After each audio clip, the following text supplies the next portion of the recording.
Hi, I'm Chuck Colson. There was some very good news on the crime front last year. New York City ended 2009 with only 466 murders, the lowest number since records have been kept. Homicide in Los Angeles down 25%, car thefts down nearly 20%, and similar reports coming in from all across America. What's the explanation? Have more resources been put into prisons and punishment? No. Quite the contrary. Prison budgets have been slashed. Police, like everybody else, have had to absorb huge budget cuts. Wait a minute. Something doesn't seem to add up here. For generations, we've been told the cause of crime is poverty. Ramsey Clark, Lyndon Johnson's Attorney General, said exactly that in the 1960s. Yet last year, we endured the greatest recession since the 1930s.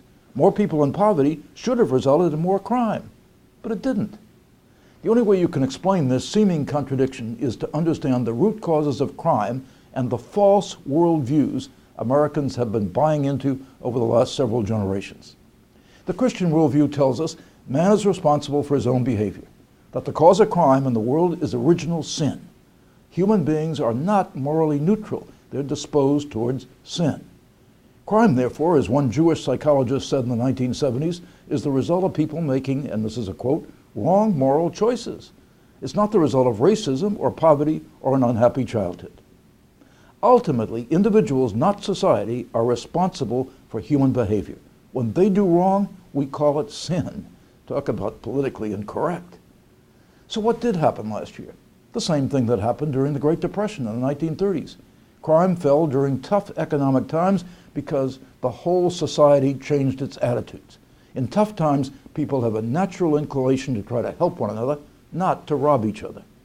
Now that may sound too simplistic, but I believe it's true.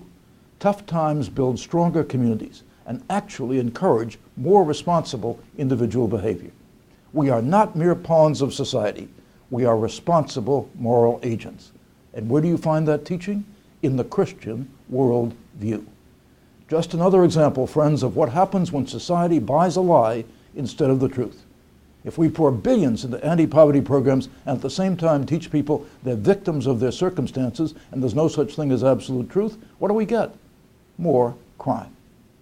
Another example of why it's so imperative that every single one of us be advancing a Christian view of all of life at home, at work, and in the public square and in justice issues. I'm Chuck Colson. That's this week's 2-Minute Warning.